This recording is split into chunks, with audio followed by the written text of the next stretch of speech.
Good Tuesday morning, everyone. Welcome to the Volquest.com podcast presented by Blue Water Climate Control. Glad to have you along with us on this Tuesday. Hope everyone is doing well and your work week has gotten started off to a great start. Be sure and check out Blue Water Climate Control at bluewaterclimatecontrol.com, or you can check them out on Twitter at blueh2o_climate. Plenty to get to in this podcast. We will catch up with the publisher of UGAsports.com, Roddy. Will join us in just a little bit. They do a great job on that site, so he will join us in a bit to talk about this matchup between Tennessee and Georgia, which is on the minds of everyone. Guys, Tennessee was dominant on Saturday, but I don't know that I've ever seen a win get put behind the fans, or the fans put a win behind them faster than this win, because it is all about Tennessee and Georgia. It's almost like, they got Missouri out of the way and move on. There's not a whole lot of talk about how well Tennessee played or didn't play in this game. It's all about the matchup with the Dogs. Let's talk a little bit about Missouri before we move on to Georgia. After a couple of days removed from it, hearing Jeremy Pruitt on Monday, what is your kind of final takeaway from Tennessee's win over Missouri? Any thoughts change? Because Pruitt was not exactly glowing in his review of his team's win in some areas, Austin. Well, I think more than anything, he wasn't going to point out the positives and wanted to draw on the negatives. In other words, yeah, okay, we had no negative yardage runs, but on these 12 run plays, I look up and 3 of you aren't finishing a block. You're not tackling well enough on defense. You're not able to get to the quarterback on defense. I think he wants to drive home the point of, yeah, we won that game rather handily, but it's not good enough. And it's not going to be good enough Saturday to, play that way at Georgia. You're going to have to be better than that. And that's what he's wanting this team to strive for. Rob? Yeah, I mean, I agree with AP. I mean, I think he was, sending a message that, beating Missouri is not what we're here to do. We're here to, compete in games like the one that's coming up this Saturday. And, I would imagine he was probably happier with his team's performance that he led on in the press conference. But I completely agree with AP that he knows what the standard is going to be to compete with Alabama, with Georgia. And, it's going to be about playing really clean football. And I think he was hammering that home to his team. Well, make no mistake, Jeremy Pruitt wants this one really bad. Okay. That marriage with him and Georgia as the DC was a disaster. You go back and Aaron Murray made his comments a few years ago at SEC Media Days. Jeremy's going to say all the right things publicly, but behind the scenes, this one's one he wants more than anything else. If you said, hey, you're going to beat Georgia, but you're going to lose to Kentucky and you're going to lose to Arkansas, I think Jeremy would say, done. Give it to me now. I will take those 2 losses and I will run because I want the Dogs that bad. I just think that's internally that's one that he wants more than any other one on the schedule. Austin, do you think that that's because of the, everything from his time at Georgia? Do you think it's because of the relationship with Kirby Smart? Do you think it's because of recruiting? You just think it's everything? Everything. I think that there's, probably, the comparisons between he and Kirby, are something that he wants to shake. I think that, the people at Georgia didn't treat him very well when all he did was want to push them to be better and not settle for, being a sleeping giant. He wanted them to be the giant, I think, we sat in his office a couple of years ago and he's pretty, forthcoming that, and he thinks Georgia is just such a loaded job because you have the talent base right there in your home state that you don't have to go anywhere to go get. Plus, you can continue to recruit nationally. So, I think that, this is a job or a game that he really wants really, really bad because, he did not like the way it all went down in Athens. And from a big picture program sense, I mean, Alabama is always going to be a huge rivalry. But if you're ever going to play Alabama in Atlanta for all the marbles, you've got to own this rivalry. And Tennessee has not been there in several years. Yeah, certainly. And the last 2 years, I mean, they've been manhandled in the second half the last 2 years of this game. I know 2 years ago they got it to, I think, 24-12, with a chance to get a stop and make it interesting. And I think Georgia went 7 minutes with the football and 13 plays and just kind of ran it down. What they did, they just crammed it down Tennessee's throat and kind of made them like it in the run game to put that game away. So I agree with you from the standpoint of, Rob, that this is a benchmark, opportunity, benchmark game. I wrote it last week. I still believe it. You have to beat the people you're supposed to beat before you can, get focused on knocking off the big boys. You've got to take care of that. And Tennessee started to do that. They did that at the end of last year. They've done that to start this year. Now, week 3 comes this game that's certainly centered up on the opportunity for Tennessee against a Georgia team that I don't think is settled on offense, but I think is really good on defense. Well, the other thing we got to think about too is, there's the potential for weather Saturday. So, how all that plays out with an inexperienced quarterback who's not the biggest guy in the world. So I would question, how big are his hands? You get a wet ball drill going with a quarterback with small hands, that could be a potential disaster for Georgia. But I think both teams are pretty good at the line of scrimmage, especially on offense. So I think it would, come down to who can stop the other team's running game in that type of game. Yeah, I mean, I think Tennessee's offensive line, which everyone is obviously trying to dub, whatever nickname, monikers they want to put on them, is Tennessee's strength of this team. And I think they're going against Georgia's strength. I think Georgia's strength is defensively, really all over the board defensively, Rob, when you look at them. But I think they're seasoned up front in the defensive front. They've got playmakers at linebacker. Their safeties are aggressive guys. They're going to load up to stop the run. I mean, you talk about running against bad boxes, particularly if it's wet on Saturday. I mean, it's going to be tough sledding in there. Big test for this Tennessee offensive line, which is getting plenty of praise. But I think that's the matchup: is can Tennessee's offensive line win against Georgia's defensive line, and vice versa. I think that's the biggest matchup for both these teams. Well, I don't disagree at all. I think Georgia will put this game on Jarrett's shoulders. They'll have confidence to put their guys on islands out on the perimeter. There's going to be opportunities to make plays, I think, outside. And, Jarrett's going to have to be on target, and somebody's going to have to go up and get one. But you can't depend on that. I mean, you're going to have to – and this is something Tennessee has really struggled with, against the Georgias, against the Alabamas. You can't be in 3rd and 8 all day. If you're going to work some play action, you're going to have to be 2nd and 5, 3rd and 2. You can't put JG in 15 3rd and 7s or more all day. I think that's going to be key, staying on schedule. Yeah, I think that's a good point. You got to win first down. I wonder too, Austin, can Tennessee's wide receiving unit be physical enough to beat really strong press coverage on the outside? I don't think we're going to know.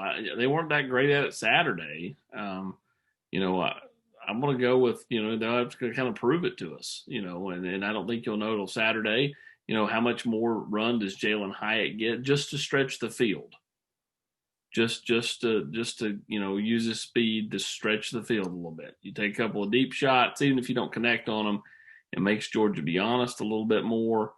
And then, how do they get creative with tight ends? How much more of the jumbo do we see? And then the biggest thing to me is just field position. Every time Tennessee's been in an Alabama or Florida or Georgia game the last few years under Jeremy before this current 8-game win streak, they've shot themselves in the foot with silly turnovers, silly penalties, and they've fallen behind and not been able to make up ground. Tennessee can ill afford to fall behind Saturday. They've got to come out and win field position and win the first half. I don't mean win it on the scoreboard. You could be down 3. That's winning the first half, in my opinion. You've got to find your way into the game in the second half.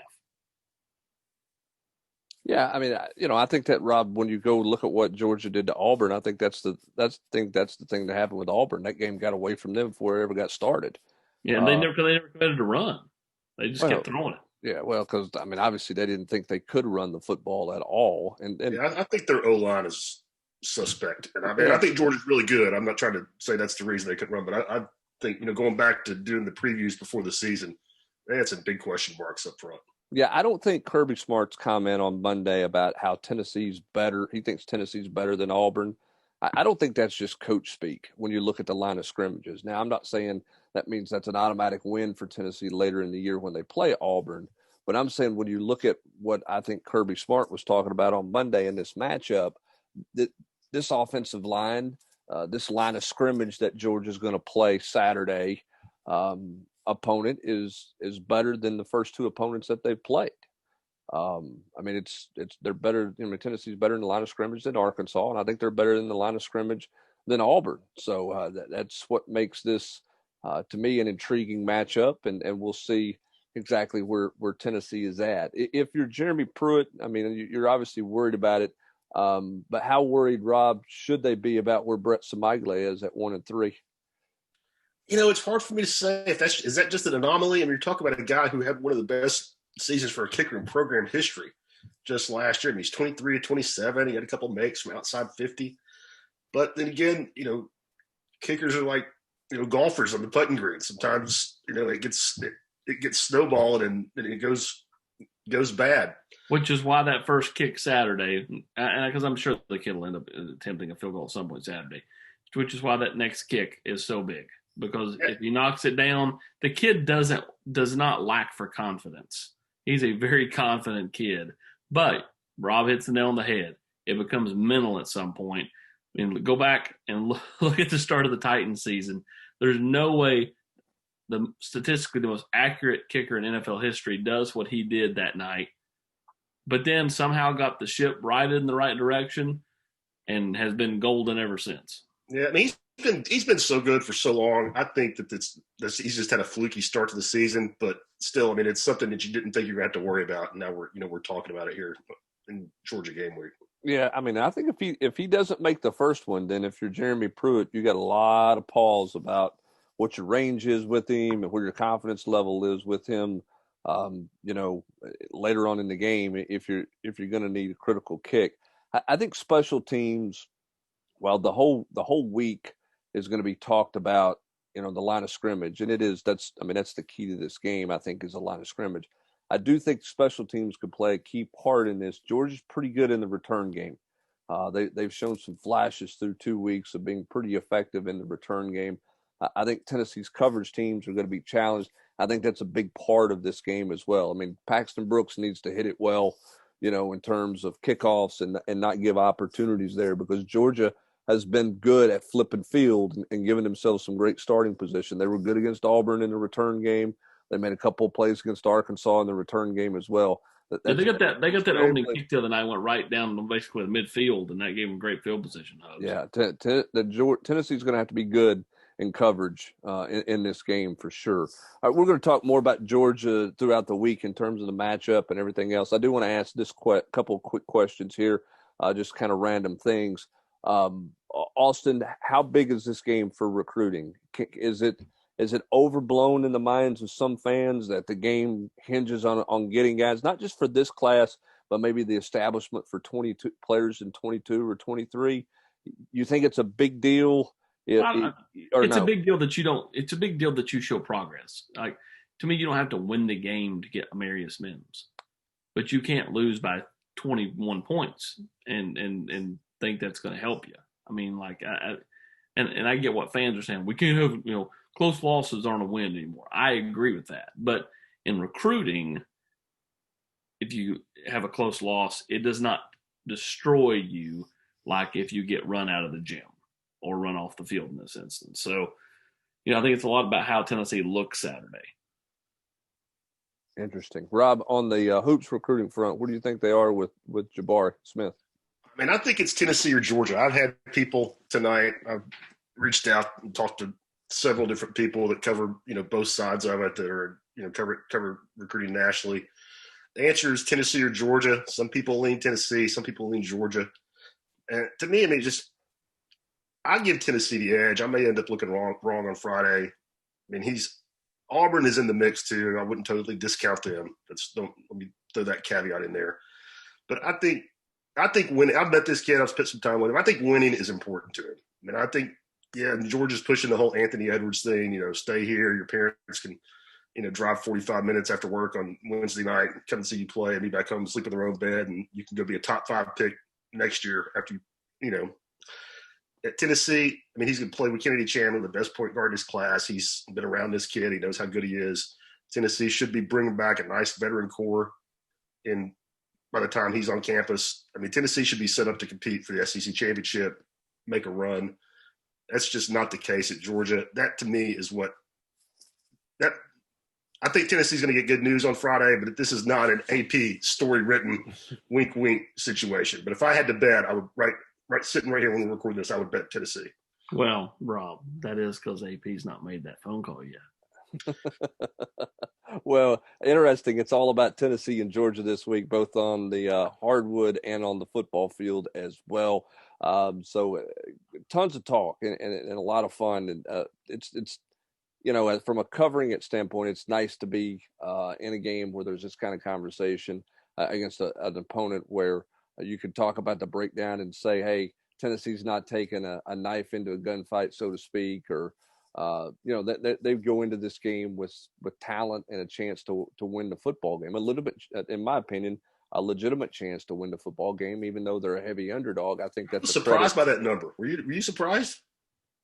I thought it would be 10 to 12. I mean, I'm not stunned. I think it'll end up being about 10 when it's all said and done. I think it's coming down, but I wasn't completely surprised because Georgia was so dominant against Auburn, who was projected, but, they were a top 10 team, and they weren't. Now, I don't think Auburn's a top 10 team, but they were listed as a top 10 team going into that game Saturday night, and that was an uncompetitive football game because Auburn, in my opinion, was never in that game from the opening kick. They were never in it. So I think from that standpoint, the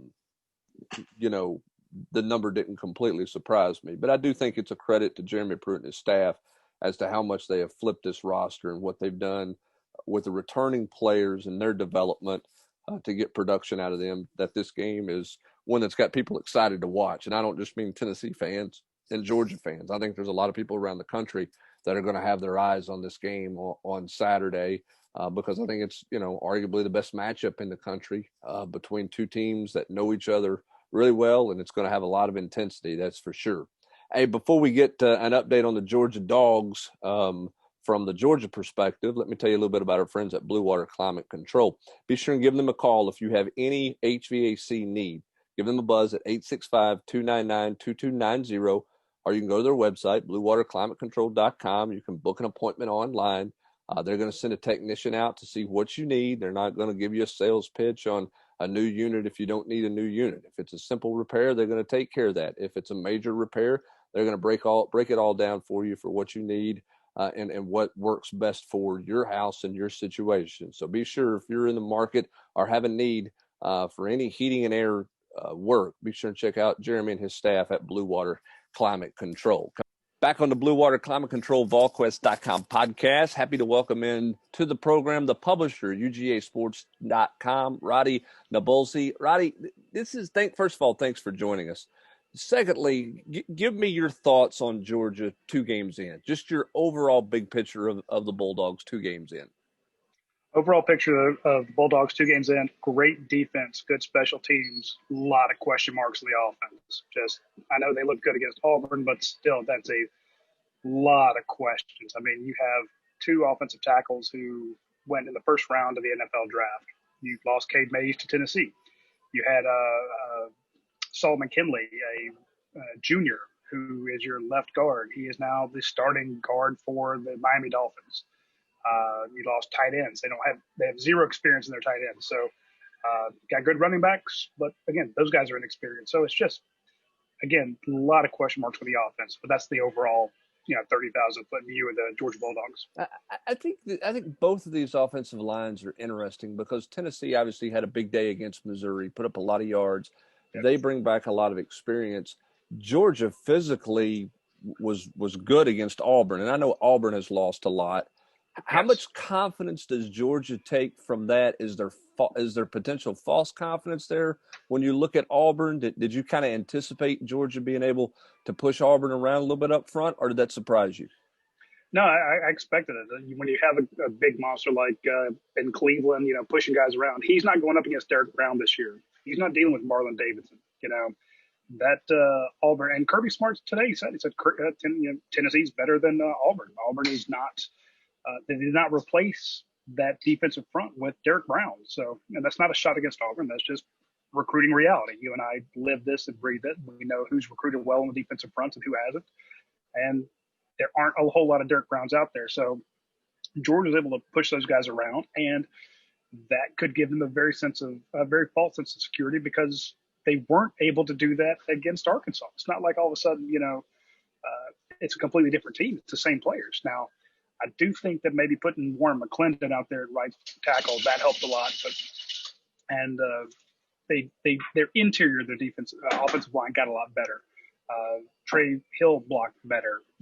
Justin Schaefer blocked better. Ben Cleveland, he just won SEC Offensive Lineman of the Week. So they played better. But again, that's the competition. That's not to put Auburn under Arkansas. It's just to say that Sam Pittman, when he left Georgia, he knew every one of his offensive linemen. He knew their weaknesses, and he attacked accordingly. And more power to him. That's exactly what any coach should have done. So Jeremy Pruitt's going to know this team pretty well, and he's going to see some tendencies. I mean, even Ben Cleveland, one player of the week, right, for the offensive line. He says, I didn't think I had a good game against Auburn. So maybe there won't be false confidence for him, but you can't read too much into the Auburn game because I just think that Auburn's defense is not what it was or anywhere close to where it was last year. All right, let's talk a little bit. I'll get to Stetson Bennett in a minute. I want to flip it over to Georgia's defense. When I watched that game Saturday night, because Tennessee played at noon, so I had a chance to see the start of the game Saturday night, and I rewatched it again on Sunday. Georgia's intensity on defense, physicality on defense, athleticism on defense, I thought completely overwhelmed Auburn. Is that the Georgia defense that everyone – I mean, I knew they were bringing a lot of people back. I guess what I'm saying is the benchmark they showed Saturday night, is that the identity you anticipated out of them, and how good is this defense? That is exactly what we expect to see. And, I'm not trying to be a homer here, but I've been covering Georgia since 1993. Seen a lot of games, seen a lot of defenses, seen a ton of guys they put into the NFL. But top to bottom, I don't think I've seen a defense this deep. They've had, a Geno Atkins. They've had a Roquan Smith. They've had, Jarvis Jones. But I've never seen it when you could lose a Richard LeCount to a targeted call late in the second quarter and then bring in a Chris Smith, a converted cornerback, to play safety. And he plays lights out. They have Lewis Seen at safety. The outside linebacker core, the guys that are second, third on that depth chart will start anywhere else. And not trying to be, I'm just calling it like it is because they finished number one in rushing defense last year. They finished number one in scoring defense last year. They lost a few players. But again, the players they lost were not their best players. Losing J.R. Reed was big. Losing Tate Crowder was big. But they replaced them with guys who were just as good, if not better. So this should be a top 4 defense in the nation, unquestioned. This year is crazy with all the COVID stuff, but if Georgia's going to be strong anywhere across the parameters of its football program, having to go into the second string, third string, you're still going to get lights out. And again, Kirby Smart's a defensive guy. He babies his defense. He recruits his defense. He loves his defense. It's his identity. So if there's anybody that's going to get preferential treatment in the recruiting room and extra emphasis, it's that defense. And that's he knows that if he can limit a team through, and make them have to drive 75 yards every time because they kick off out of bounds and they punt deep, he thinks that he can win. It won't be glorious. It won't be exciting football, but it will be successful football, and that's his MO. Well, it's Nick Saban's MO. So where did he learn? Yeah, it's the MO that Jeremy Pruitt's trying to get going at Tennessee as well. So they're all from a tree that doesn't have a whole lot of forks in it. You know what I'm saying? Not a lot of branches there. Not a lot of branches off of that. Let me ask you, final question on the defense. Better at the defensive linebacker spot, or in the secondary? That's a hard question, and that's why I don't want to come across as just kind of this fanboy thing when I'm talking about the defensive groups. But I mean, but they're good. I mean, they are. So which group? And well, Jeremy Pruitt said himself, he's like, "Where's the weakness?" Right. I don't know.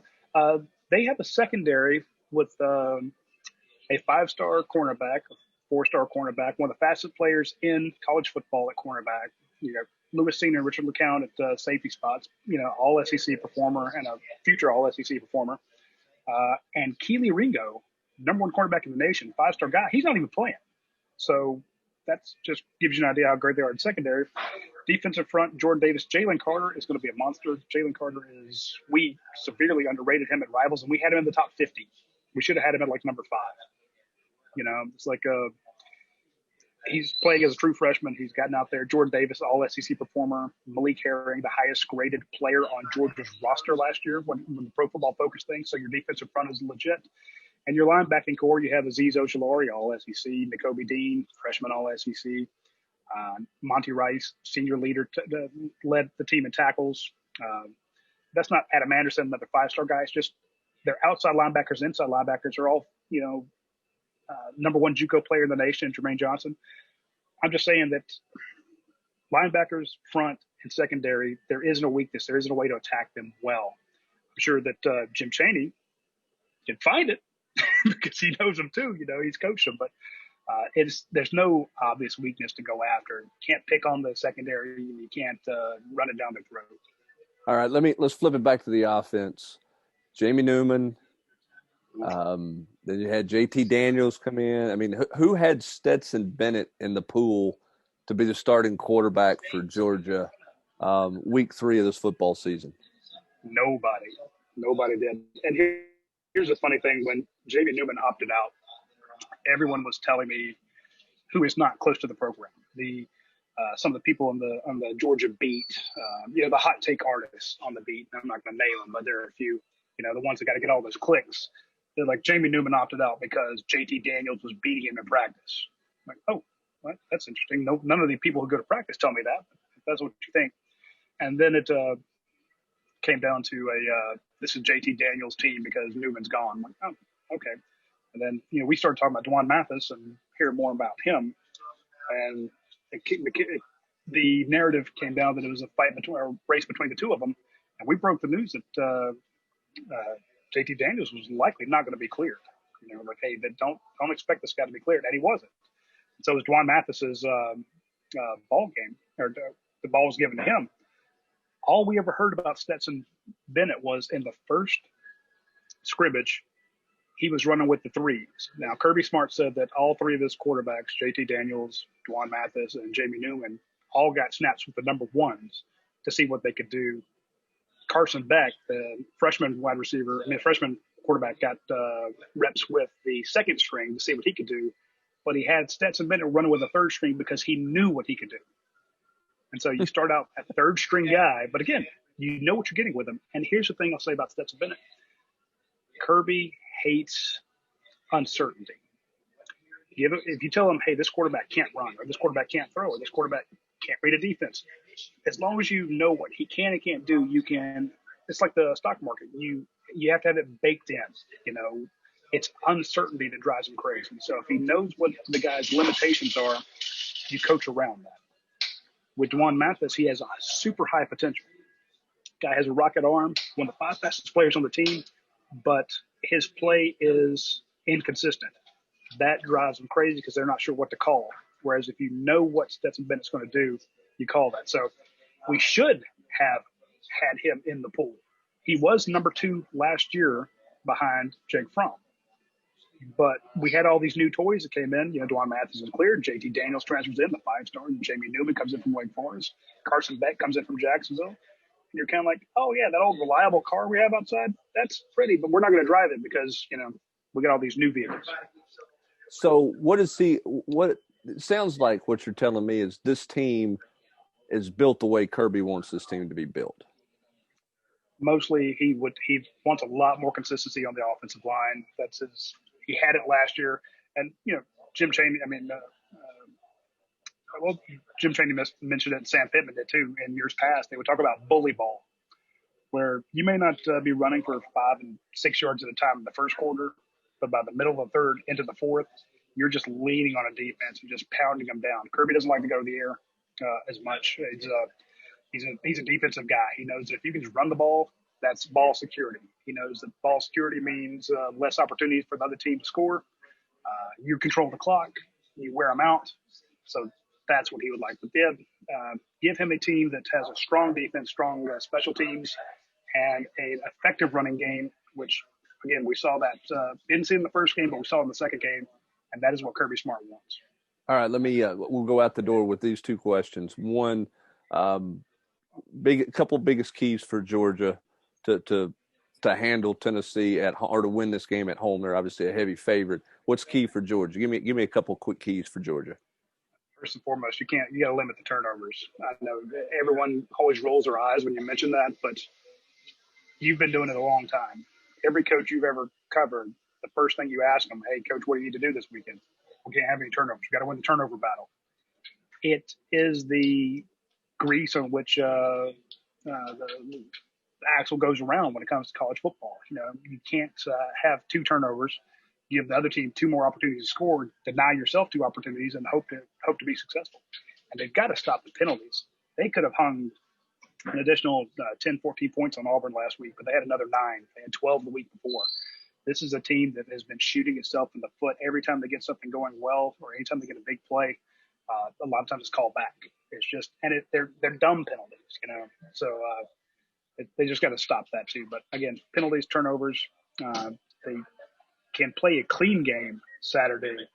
They'll have a much better chance of beating Tennessee. But if you want to give Chaney and the guys over there a couple extra possessions and stop getting first downs because you held or you had a pass interference call and you extend the series for the other team, you're going to lose. All right, last question. How big is this game for recruiting from the Georgia vantage point, from your vantage point covering it? Obviously, Tennessee's in there with Nyland Green. Georgia's there with Tim, Amarius Mims. It's a Tennessee-Georgia battle in a lot of ways. You got Tyrion Ingram's Dawkins over in South Carolina. From your vantage point recruiting, covering Georgia, how big is this game in recruiting when you look at some of the head-to-head battles they have with Tennessee going right now? I think it's gigantic for this year and going into next year.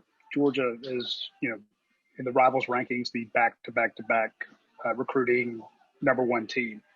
A lot of kids are looking at that going, well, where am I going to play? You got a lot of guys. I'm looking for a chance to get on the field early. You and I both know that we hear a lot about kids wanting immediate playing time. Well, and they also want to play for a winning program.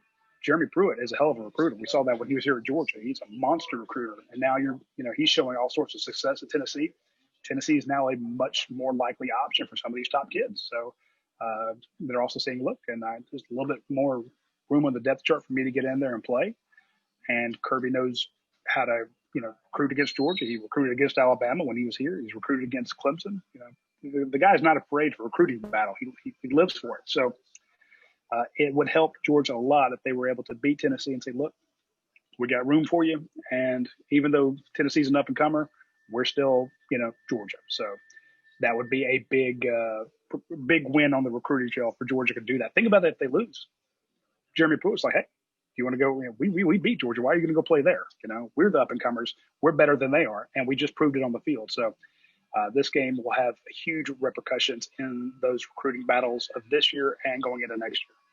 Roddy, we appreciate your time, man. Thanks for joining us on the Blue Water Climate Control Volquest.com podcast.